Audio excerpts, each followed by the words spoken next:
Olá, olá, 18 de maio de 2020. Confira as principais notícias desta segunda-feira.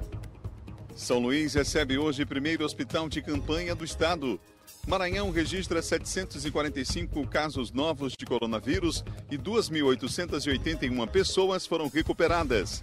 Caixa Econômica começa a pagar segunda parcela do auxílio emergencial. A Assembleia Legislativa realiza mais uma sessão remota nesta segunda. Fique ligado na TV Difusora, o Bom Dia Maranhão está começando agora.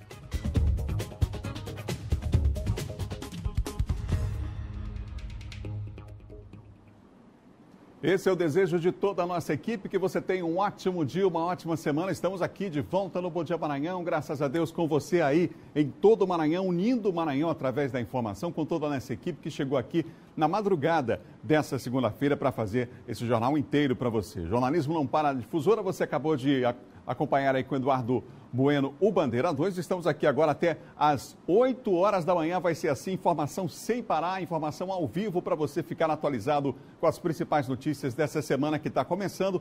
Semana que começa com novidades, né? O fim do lockdown, aquela medida extrema que teve aí para tentar dar uma diminuída nos casos da Covid-19 aqui, em especial na capital, já que concentra o maior número de casos.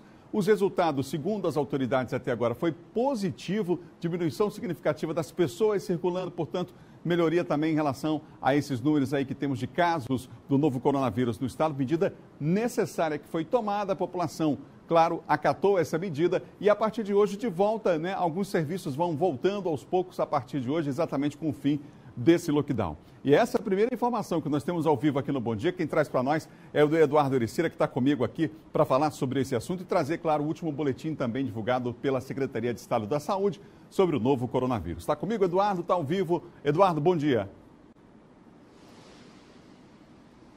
Pois é, Adalberto, muito bom dia a você, bom dia a todos que acompanham o Bom Dia Maranhão. Adalberto, só antes de a gente repassar os números, como você falou, teve aí o fim do lockdown, né, desse estado de lockdown aqui na ilha de São Luís. A gente acompanhou essa situação, mas a mostrar agora ao vivo, Adalberto, vale lembrar que a gente segue as recomendações, precisa seguir as recomendações, continuam valendo mesmo com o fim do rodízio, com o fim do lockdown. É preciso que as pessoas continuem seguindo as recomendações de só sair de casa em caso de extrema necessidade, extrema urgência. É preciso que as pessoas optem ainda em ficar em casa, evitem aglomerações caso saiam de casa, mantenham o distanciamento social de 1,5 metro a 2 metros, tem que se higienizar a todo tempo, principalmente higienizar as mãos, que é onde tem que se ter o maior cuidado e evitar sair de casa, só sair em caso de extrema necessidade e utilizando a máscara. É preciso ainda seguir essas recomendações, mesmo com o fim aí do decreto de lockdown. Adalberto, em relação aos outros dias, a gente que estava trabalhando diariamente aqui na rua, trabalhando na ilha de São Luís, girando aqui pela região metropolitana, a gente percebe um aumento do fluxo de veículos e, infelizmente, mesmo aí com o fim do decreto, é preciso que as pessoas ainda sigam essas recomendações que eu acabei de repassar aqui, mas a gente percebeu um aumento. A gente está aqui na Avenida Carlos Cunha, que é uma avenida importante aqui de São Luís, e a movimentação, você percebe que ela é baixa, ainda é considerada reduzida, mas já aumentou um pouco em relação à semana passada, isso é perceptível. A gente que trabalha aqui nas ruas, circulando pela cidade desde as primeiras horas da manhã, a gente percebe que, de fato, com o fim do decreto de lockdown, aumentou aí a quantidade de veículos transitando no início desta semana, agora, nesta segunda-feira, aumentar a quantidade de veículos circulando nas principais avenidas aqui da capital. Em relação ao fim do lockdown, a nossa equipe acompanhou o último dia, né, do decreto de lockdown que vigorava aqui na Grande Ilha de São Luís. A nossa equipe acompanhou a movimentação e a gente mostra para você agora na reportagem. No último dia de lockdown, a movimentação foi considerada tranquila nas principais avenidas de São Luís. Em vários pontos, fluxo típico de um domingo à tarde.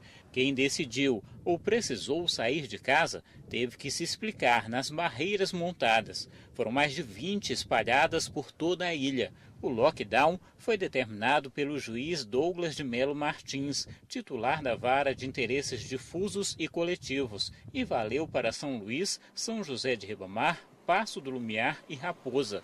Primeiramente, foi estabelecido um prazo de 10 dias. A medida acabou sendo estendida até este domingo. Segundo o comandante do Policiamento Metropolitano 3, os resultados foram percebidos especialmente após a implantação do rodízio de veículos na semana passada. Nós percebemos que a partir do momento que houve a instituição do lockdown e também a questão do rodízio de veículos, né, pela terminação das placas entre pares e ímpares, a gente percebeu que houve uma diminuição mais da circulação de veículos pelas vias, principalmente nas vias intermunicipais. Durante o lockdown, só foi permitido o funcionamento de serviços essenciais. A frota de ônibus do transporte público também foi reduzida. O governador Flávio Dino anunciou que a partir desta segunda-feira voltam a valer as medidas do decreto anterior e que um novo deve ser editado nesta semana. A gente tem observado que com o passar dos dias o balanço é bem positivo em razão à diminuição de pessoas circulando pelas vias.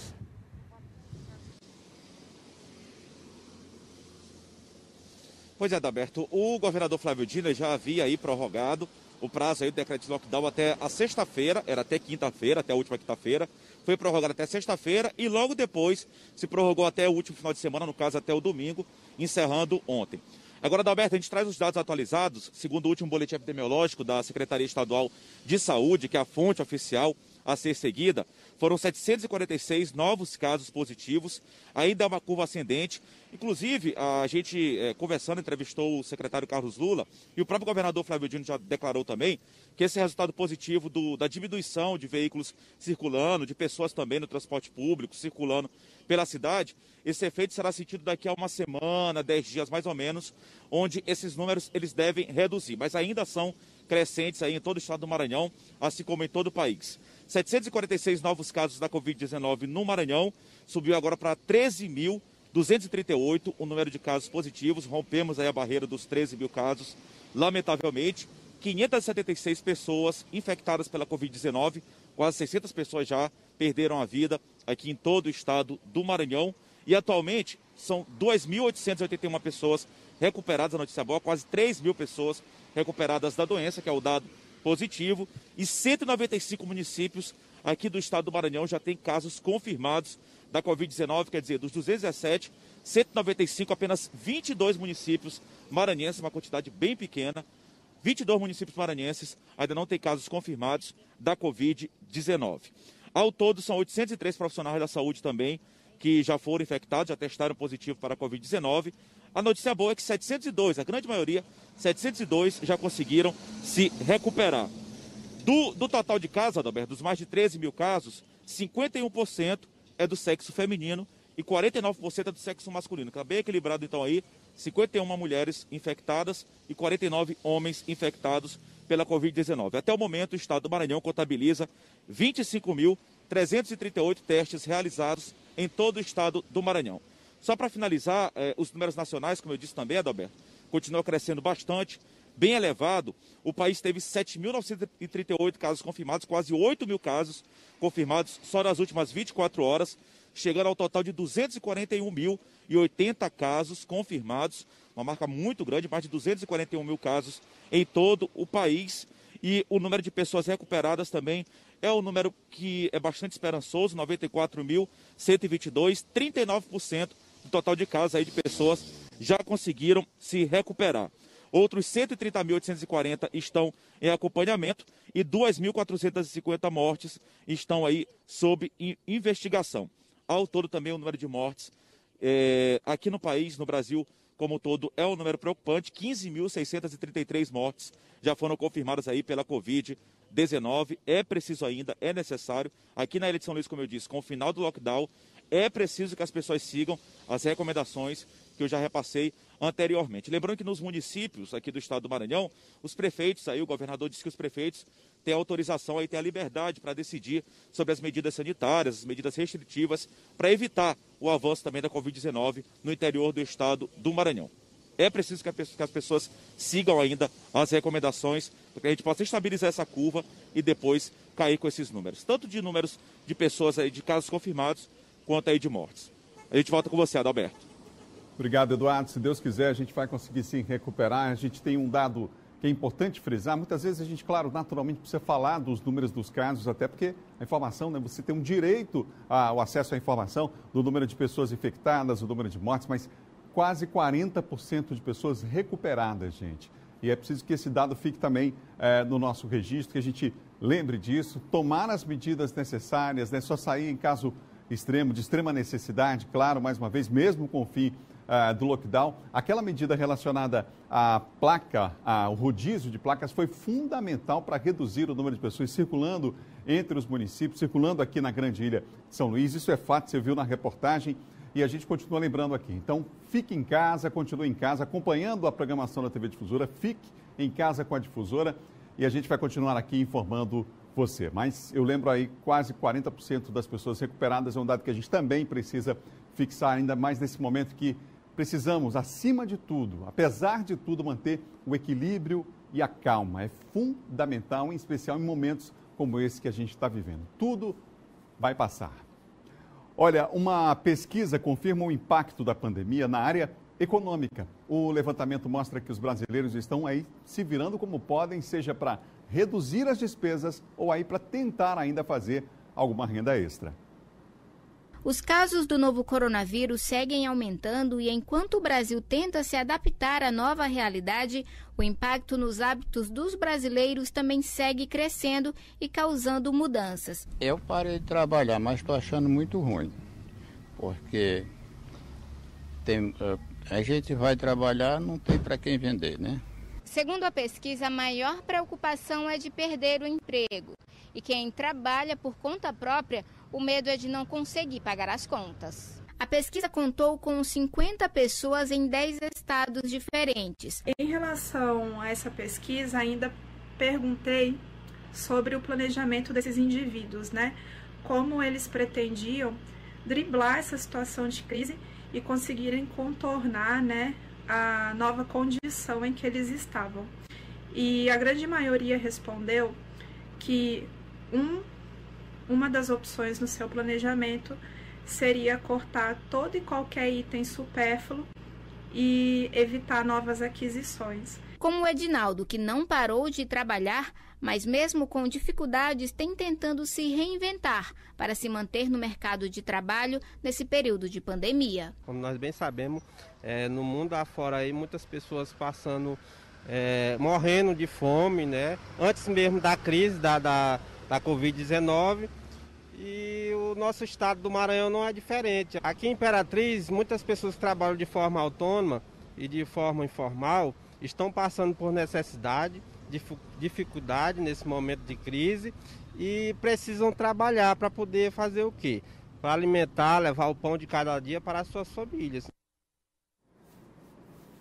A situação não é fácil não, mas é bom lembrar também que alguns países que adotaram medidas mais flexíveis em relação à volta do comércio depois tiveram que voltar atrás nessas medidas, né? A Alemanha, por exemplo, fica como um exemplo de um país, não foi o único, mas que tomou medidas, flexibilizou mais as medidas relacionadas à preocupação com o impacto econômico, depois teve que voltar atrás por conta da crescente em relação aos números relacionados ao novo coronavírus, né?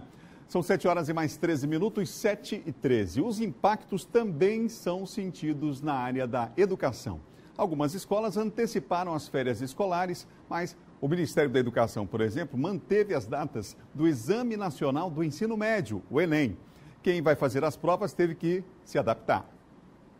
Sem aulas presenciais, Pablo teve que reorganizar o método de estudo para o Enem deste ano.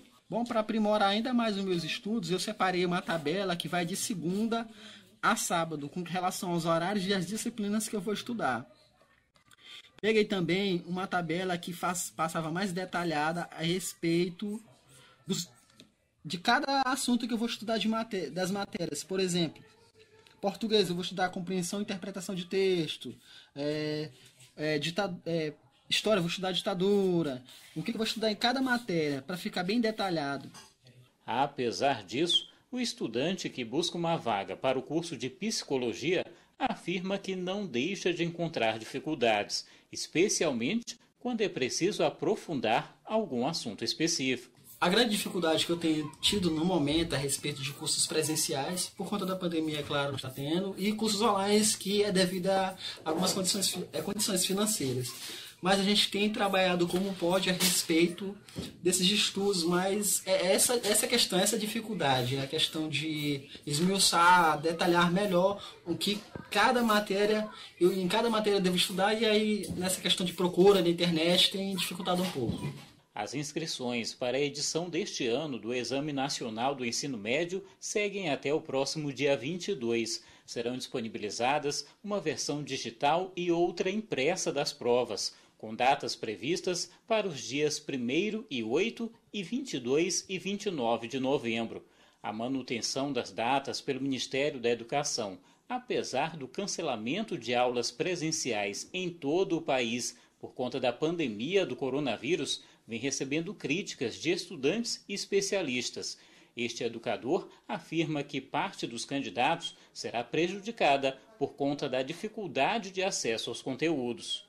Um dos princípios do Enem é o acesso, a democratização, a paridade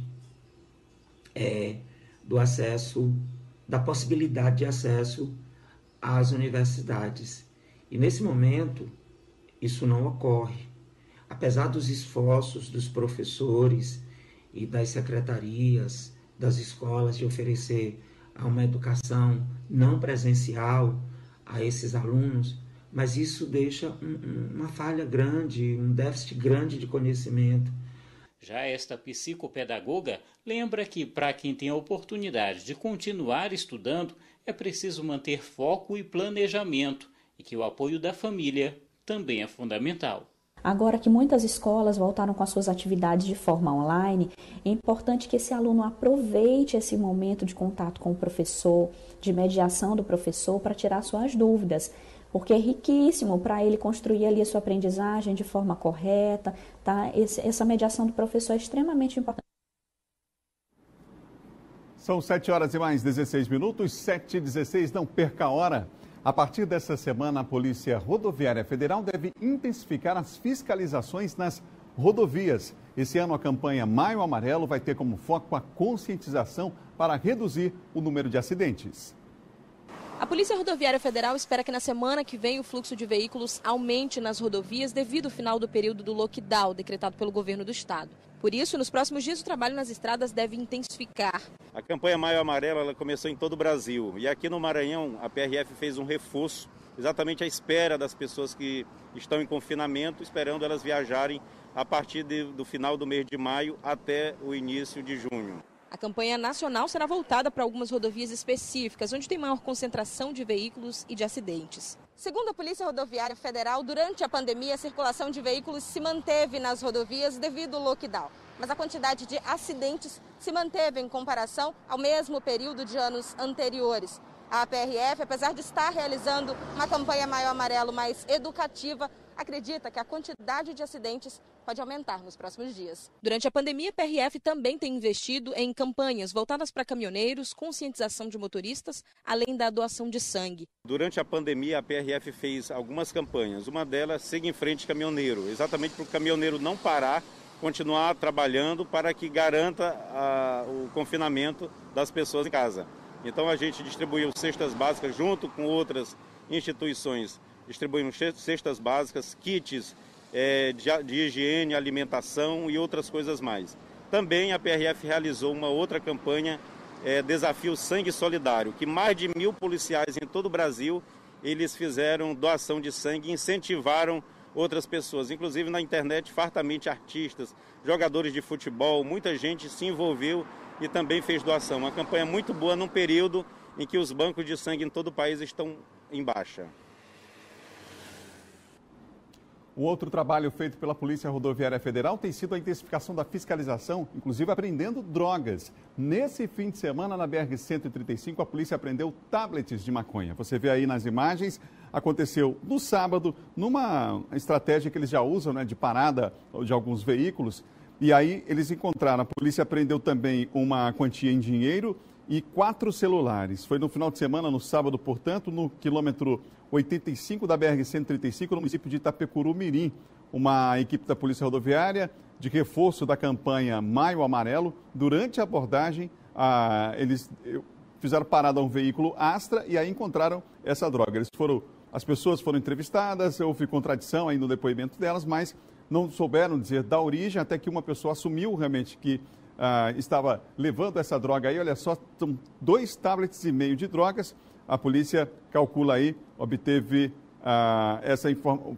fez essa apreensão dessas drogas na BR-135, portanto, trabalho importante. Celulares, 4 celulares também foram encontrados. Foram 2 tabletes e meio, aliás, 2 tabletes e meio de maconha, portanto, Polícia Rodoviária Federal atuando aí nas estradas mais uma vez e combatendo aí o tráfico de drogas. Todos foram encaminhados, portanto, nesta abordagem que fez a Polícia Rodoviária no município de Itapecuru-Mirim. São 7 horas e mais 20 minutos. No próximo bloco, Caixa Econômica começa a pagar a segunda parcela do auxílio emergencial. E mais, a Defesa Civil segue monitorando o nível do rio Tocantins. A gente vai falar sobre o assunto já, depois do intervalo no Bom Dia, um instante só.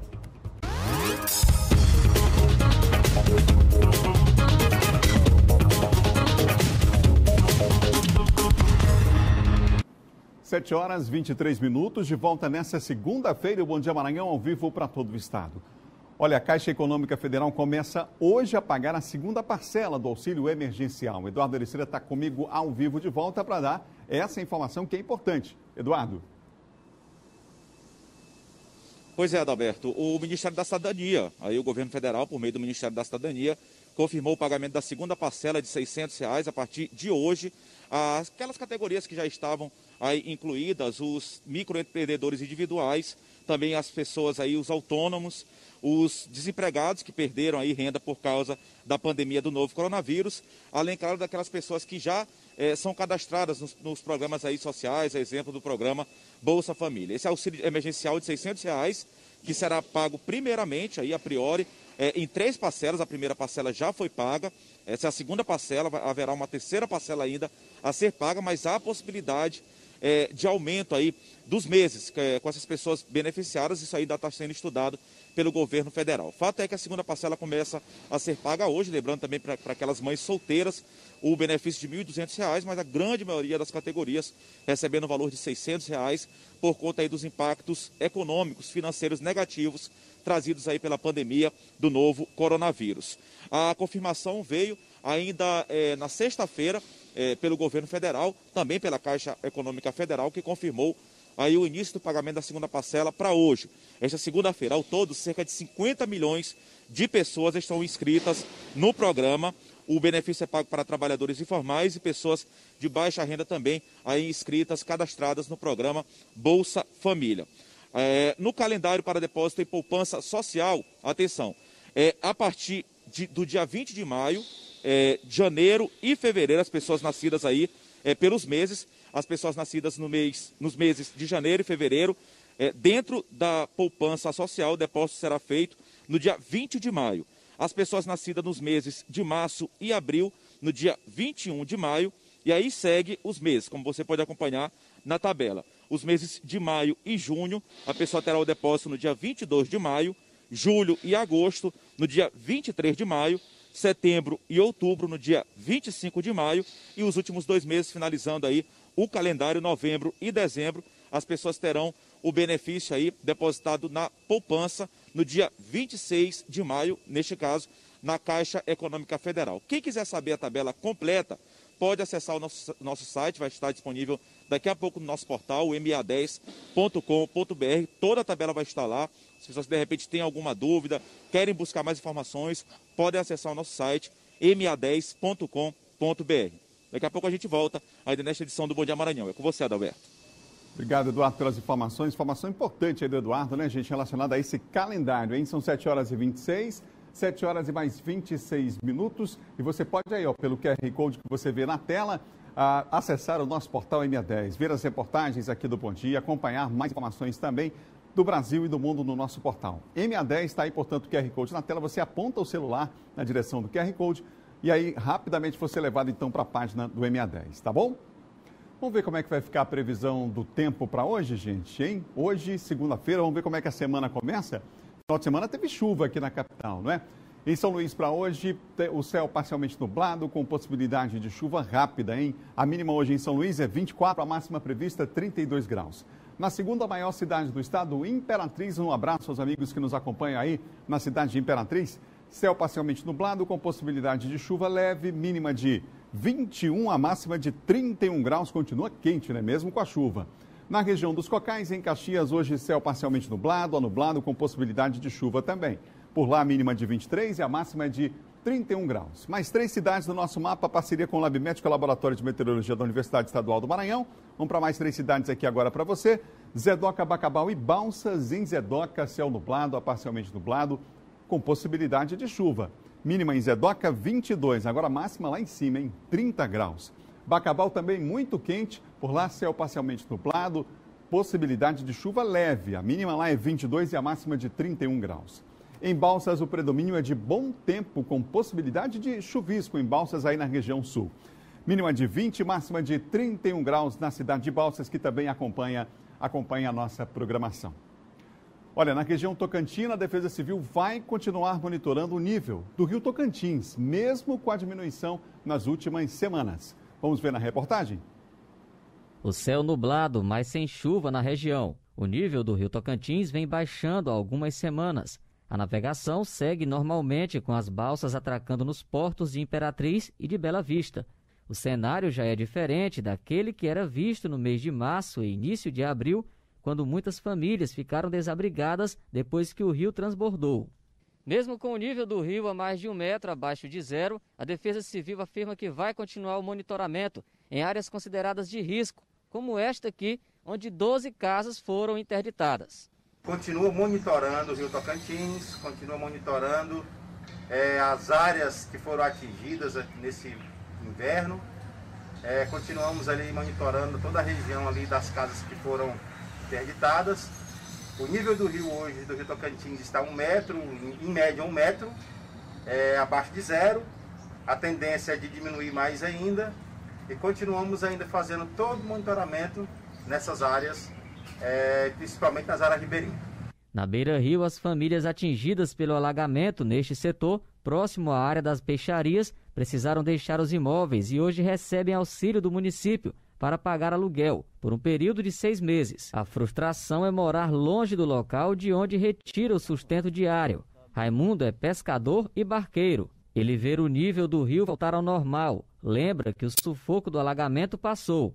Recebe o auxílio do aluguel social, mas gostaria de voltar a morar perto do rio. Estão pagando aluguel social para nós, aí nós saímos. Então lá, eu estou morando lá em Trado Fiqueninho. Um bocado velho de vigiar a carro aqui quando no tempo da praia, período de veranês. Outros vivem do rio, da pesca, outros vivem carregando gente para a praia, no tempo da praia. Quando não tem praia, é peixe. Tem que viver do peixe, nós aqui da beira do rio aqui. Porque nós que vivemos daqui da beira do rio, fica muito ruim para nós morar aqui. Nós não sabemos nem para onde é que vão botar nós ainda. Difícil a situação, não é? São 7 horas e mais 30 minutos, 7h30 em todo o Maranhão. Olha, sábado foi dia de um profissional essencial que não parou nesse período da pandemia. O Gari. Em Caxias, o trabalho deles aumentou e a preocupação dos trabalhadores com descartes indevidos de máscaras e luvas também. Mesmo com a pandemia do novo coronavírus, esses trabalhadores não param. Luvas e máscaras ajudam a proteger os garis da exposição ao novo coronavírus. Manter a cidade limpa, coletar o lixo, cuidar das praças e outros espaços públicos. O trabalho do gari é essencial e tem impacto direto no dia a dia da população. José Rocha e Arnaldo Pinho trabalham há quase 30 anos na limpeza da cidade e têm orgulho da profissão que desempenham. Melhor do que eu viver preso. Aqui estou vendo tudo, trabalhando. Faz amizade. Estou em casa assistindo a televisão. É melhor do que eu viver guardado. Eu gosto como eu amo o meu serviço, porque é com ele que eu sobrevivo. É com ele que eu boto minhas coisas dentro de minha casa. Por conta da pandemia, a produção de lixo na cidade aumentou. O trabalho dos garis também. A demanda tem aumentado substancialmente devido à quantidade de gente em casa e a produção de lixo tem aumentado substancialmente. E com isso nós estamos tendo vários problemas, porque em decorrência dessa pandemia, nós não estamos tendo problema com equipamentos, com aquisição de peças em Teresina, e muitas lojas estão fechadas e até mesmo as oficinas aqui em Caxias tem muito pouco funcionando. O descarte de máscaras e luvas em locais impróprios é uma preocupação para quem lida com o lixo. Esses EPIs utilizados estão sendo inadequadamente descartados de forma irregular. Por quê? Porque em vez de estarem acondicionado numa embalagem plástica fechada, não, está sendo jogado nas ruas, está sendo jogado junto com o lixo doméstico e com isso acarreta um sério problema, um sério risco para as pessoas que estão fazendo a coleta e tanto quanto aquelas que sobrevivem do lixão, e nós sabemos perfeitamente. É um exercício simples para a gente fazer, gente, para homenagear, inclusive, esses profissionais, esses agentes de limpeza, profissão extremamente digna, fundamental, essencial. Sabe qual é? Se colocar no lugar do outro. Então, você vai vidro quebrado, lâmpada quebrada, né? Lâmpada quebrada, garrafas quebradas, garrafas de vidro. Acondiciona, bota numa caixa de papelão. Você viu aí, ó, máscaras e luvas espalhadas nas ruas. Quer dizer, por favor, é pensar no outro, né? Pensar no como é que você... Se fosse você no lugar do outro, e aí? Como é que seria? Então, é preciso ter esse cuidado. Essa é a melhor forma de homenagear esses profissionais de limpeza nas cidades, né? A gente ter cuidado com o lixo que a gente produz. Lembrar que esse lixo que a gente produz é responsabilidade nossa, não é do prefeito, não é da... Não, é nossa responsabilidade, tá bom? Lembrar disso. E enquanto eu estiver aqui, enquanto não aposentar, vou continuar dizendo que cidade limpa não é aquela que a gente muito limpa, não. É aquela que a gente pouco suja. Então, a preocupação com a limpeza da cidade tem que ser a preocupação de todos nós. No próximo bloco, São Luís recebe hoje o primeiro hospital de campanha do estado, hein? Já, já. E mais, John Coutrin vem aí destacando mais uma sessão remota hoje da Assembleia Legislativa e falando sobre mais uma acusação contra o presidente Jair Bolsonaro, mais uma investigação aí contra o presidente Jair Bolsonaro, pedido da Procuradoria-Geral da República. A gente fala já já, são 7h34, um instante só.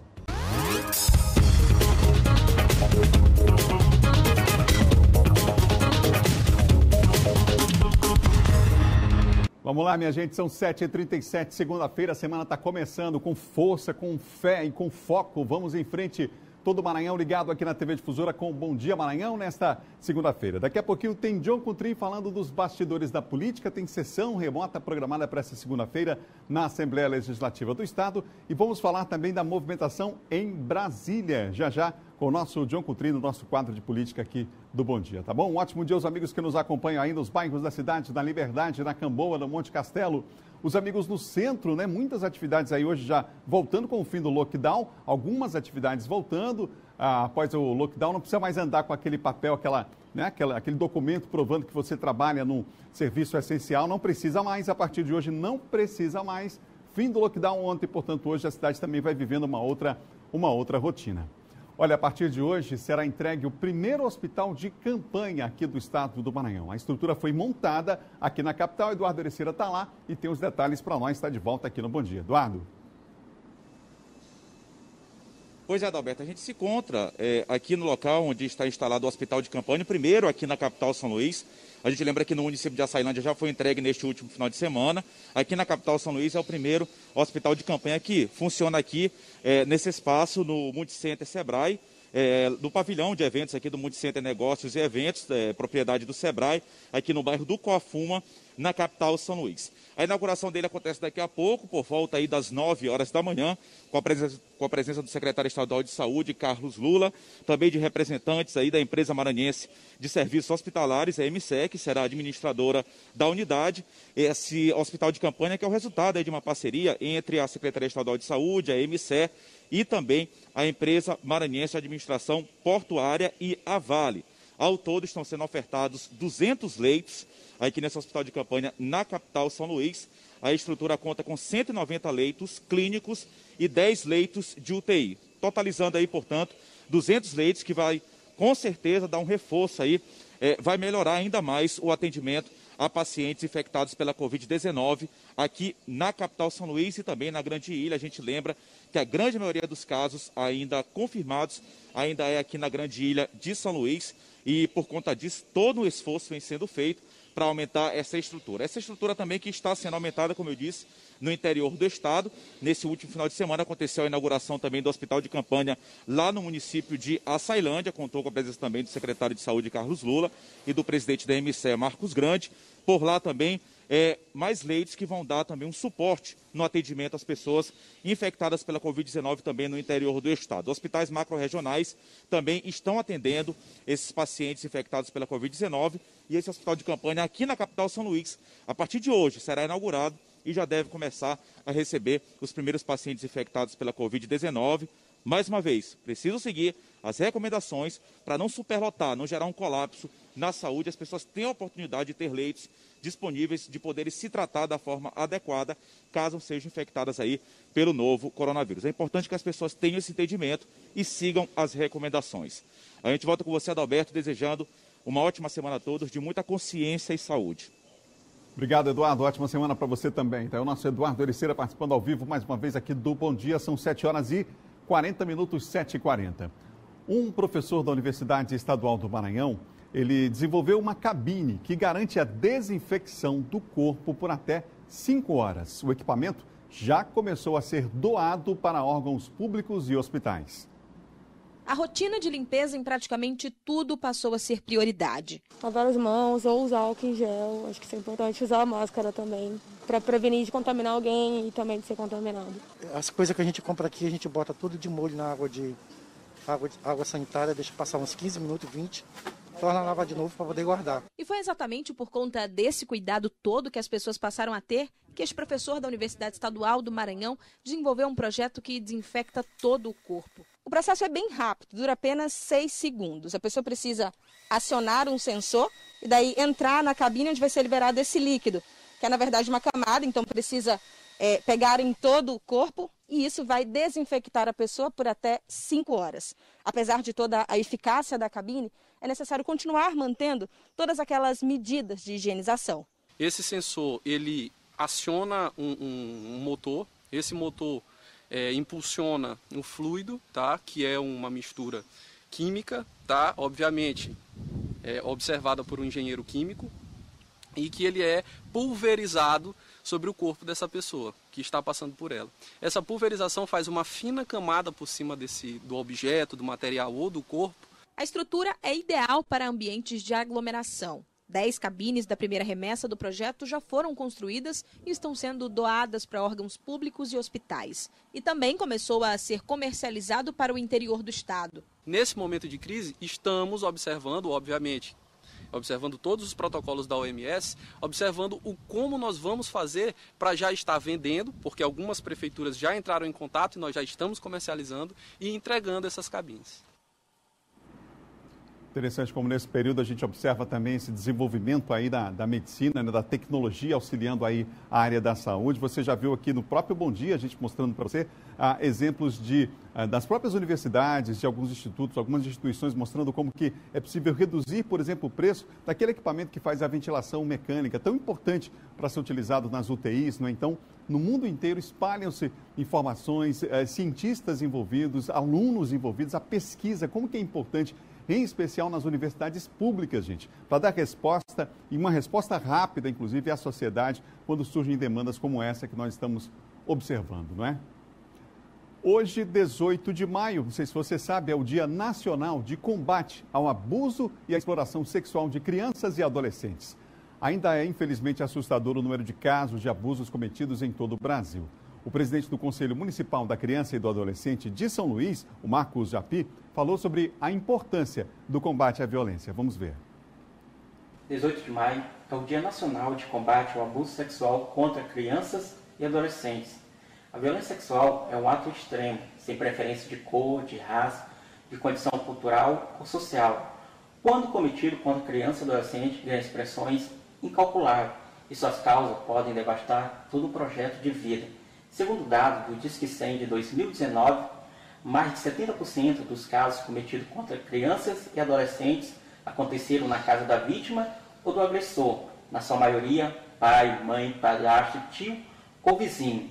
Do segundo semestre de 2019 até agora, os 10 conselhos tutelares de São Luís registraram 140 casos de violência sexual cometidos contra crianças e adolescentes.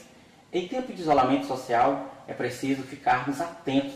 Se criança ou adolescente começar a apresentar sintomas como agressividade, depressão, automutilação, comportamento inapropriado para a sua idade, distúrbio do sono ou de apetite, outros sintomas, procure o conselho tutelar mais próximo da sua comunidade e denuncie. Ou então, ligue para o Disque 100. Sua ligação poderá salvar muitas vidas.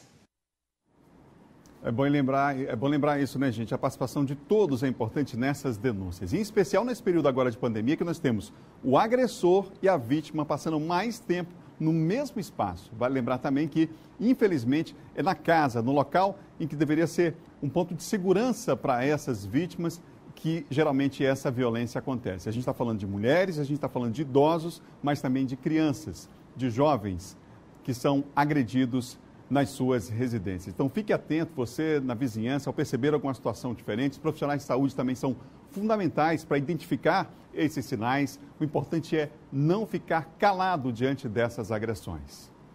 São 7h45. Vamos falar agora de política.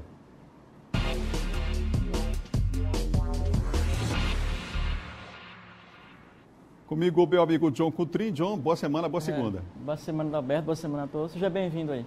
Vamos lá, vamos em frente. John, a Procuradoria-Geral da República está pedindo para a Polícia Federal ouvir o empresário Marinho, que foi um dos financiadores, inclusive, da campanha do Bolsonaro, né?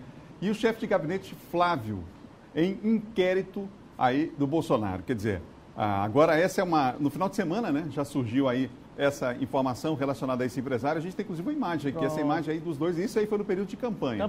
Na campanha. Só para situar, explicar aí aos nossos telespectadores, o Paulo Marinho foi um dos principais apoiadores do presidente Jair Bolsonaro, né? Ele é um empresário. Inclusive, aí na casa dele foi formado o QG da campanha do presidente Bolsonaro. O que ele disse à Folha de São Paulo no final de semana? Ele disse, Adalberto, que o senador Flávio Bolsonaro, filho do presidente Bolsonaro, à época deputado estadual do Rio de Janeiro, procurou ele, né, pedindo a ajuda de um advogado.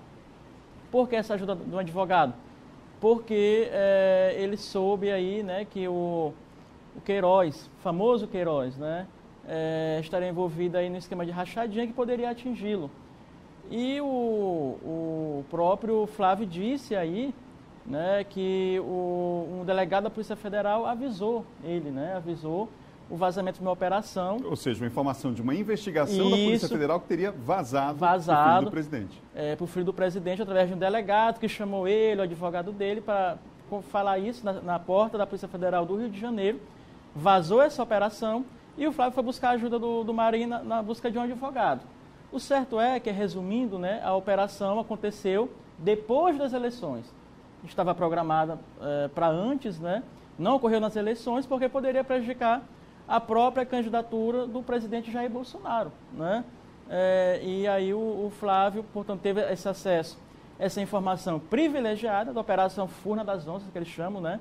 Lá do Rio de Janeiro, que investigou propinas e também a famosa rachadinha, que os funcionários ali davam parte do salário para o Queiroz, que era funcionário do Flávio Bolsonaro. Então, essa operação não ocorreu, só ocorreu em novembro, ou seja, um mês depois das eleições. E aí, já um pedido de investigação, né, em relação a essa denúncia feita pelo Paulo Marinho, que é, inclusive, suplente de senador do Flávio Bolsonaro, ou seja, é de confiança da família Bolsonaro, aliás, era, né, não é mais, e relatou isso à Folha de São Paulo. O que acontece agora, Adalberto? Essa denúncia será anexada aí já à própria investigação do STF, né, relacionada aí à interferência, à possível interferência do presidente Jair Bolsonaro na Polícia Federal. Né, o próprio Procurador-Geral da República já se manifestou, pediu que fosse colhido depoimento agora do Paulo Marinho, né, durante essa investigação. A PF se pronunciou, a PF diz o seguinte, não é, que um delegado disse que realmente não foi deflagrada essa operação na campanha, não só para prejudicar o Bolsonaro, mas para não haver aí, não é, digamos assim, um faturamento político por parte dos adversários, ou então, porque segundo o próprio relator do caso, no TRF2, né, que autorizou aí, ele disse que não atingiria só o presidente Bolsonaro, mas vários deputados da LERJ, deputados estaduais, estariam envolvidos também e prejudicaria no todo a vários pré-candidatos, não apenas o presidente Jair Bolsonaro.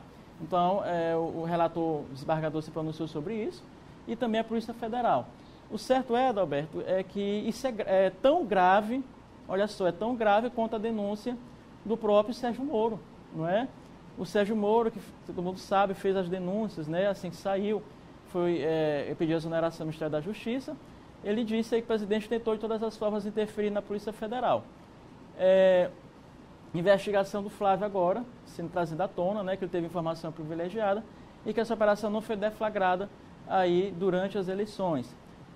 A oposição, né, já se manifestou, o próprio presidenciável Fernando Haddad, que ficou em segundo lugar, Adalberto, disse que a eleição foi uma fraude, né, porque ele disse o seguinte: se essa operação acontece nas eleições, dificilmente o presidente Bolsonaro teria vencido as eleições, né?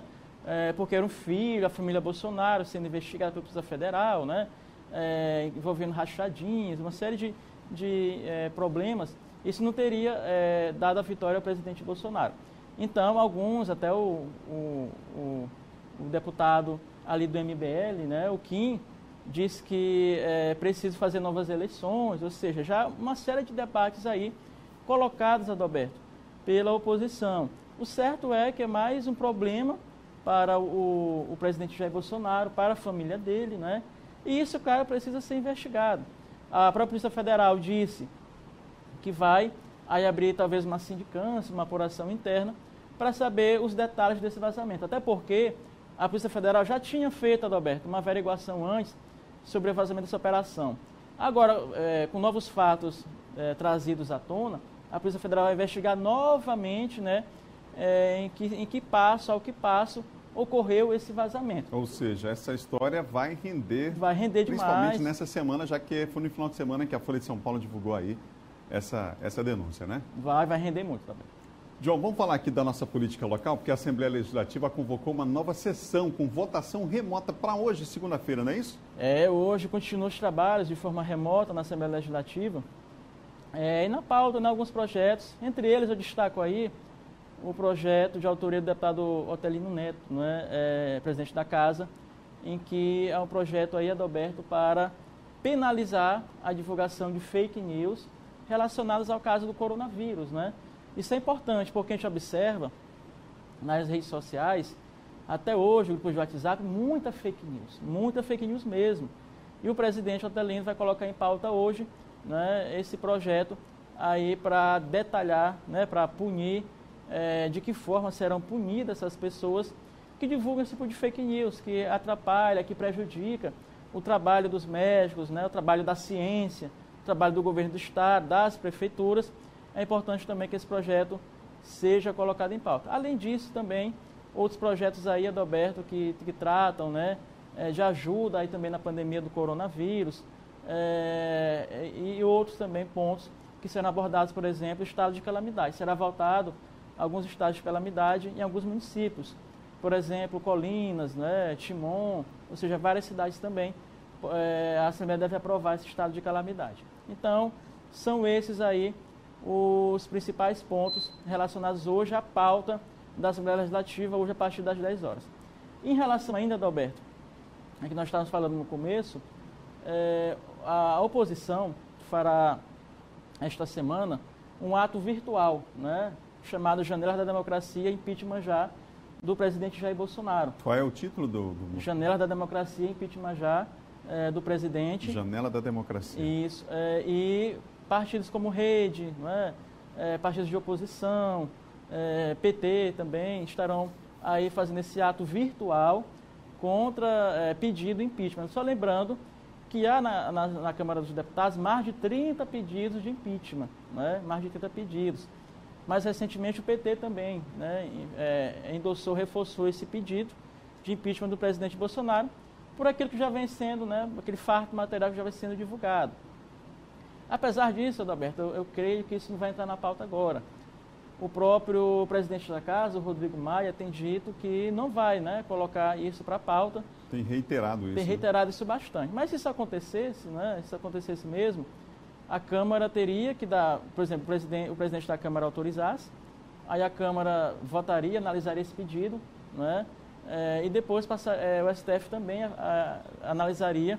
E se fosse, portanto, o presidente receber essa denúncia, né, ele ficaria 180 dias afastado. Resumindo, basicamente é isso, né? Mas tudo leva a crer que o Rodrigo Maia não colocará pedido de impeachment do presidente neste momento ali na Câmara dos Deputados. Até porque o Rodrigo Maia já se reuniu semana passada com o presidente da República e ele tem ali focado o seguinte, que é importante neste momento, analisar os projetos que estão naquela casa. Por exemplo, entre os quais a ajuda e o socorro financeiro aos estados. que precisam, que até agora não passou ali por sanção do presidente da República, não autorizou algo em torno de 60 bilhões para estados e municípios, para ajudar a socorrer esses estados de pagamento de folha, despesa, porque a arrecadação caiu. Essa é a pauta prioritária. Essa é a pauta prioritária na avaliação do Rodrigo Maia. É importante, sim, que nós tenhamos como prioridade, neste momento, Adalberto, a pauta prioritária do coronavírus. Deixa para mais adiante essa questão do impeachment, se tem razão ou não, se cometeu crime de responsabilidade ou não. Isso caberá se analisar a posteriori. No momento, é importante aprovar esses projetos ali, estar focado nisso, no combate ao coronavírus aqui no país. Por enquanto, um olho na Câmara e o outro no Supremo Tribunal Federal. Está sendo assim a vida do presidente Jair Bolsonaro. Obrigado, John. Até amanhã, Adalberto. Até amanhã. John Coutrinha, nosso colunista de política aqui do Bom Dia, são 7h56 agora, gente. Começou o projeto Bate-Palco, de iniciativa da direção do Teatro Arthur Azevedo. A ideia do projeto é abordar uma série de entrevistas com artistas maranhenses pelas redes sociais. Abelardo Teles, artista há 30 anos e diretor de uma companhia de dança. Ele e toda a classe artística têm sentido os impactos da pandemia, já que essa é uma das áreas mais afetadas. A gente usa esses recursos que não estão disponíveis nesse momento para criar, para pensar, para saber como fazer da nossa arte. O que fazer da nossa arte daqui para frente? Como desenvolver nossa arte nesse momento? Voltar aos palcos está fora de cogitação agora para todo mundo. Por isso, o Teatro Arthur Azevedo lançou uma série de entrevistas em formato de lives para tratar sobre o mercado e todos os impactos da crise do coronavírus. O primeiro a participar foi o diretor do teatro, Valdemir Nascimento. O projeto, que se chama Bate-Palco, faz parte do Conexão Cultural, uma campanha que é realizada pelo governo do estado. Através dele, artistas, produtores e técnicos vão poder falar de arte no momento em que ela também passou a se reinventar no mercado. E nós temos recebido todos os artistas que estão se propondo a conversar conosco. Acredito que o que nós falamos agora há pouco, que nós vamos propor uma reunião com as produções, com os produtores, os diretores de teatro, é uma forma de você escutar. Então, eu acredito que a democracia é parte disso, quando você coloca todo mundo para discutir, ouve todo mundo, e, claro, não vamos atender 100%, mas nós vamos fazer o máximo, nos empenhar o máximo para a gente atender da melhor forma possível.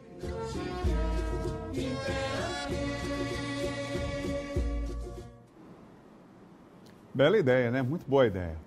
Bom Dia Maranhão termina agora. Outras notícias você confere no portal MA10, tá bom? Uma ótima segunda-feira, um bom começo de semana para você que acompanha a gente em todo o estado do Maranhão. Vamos em frente.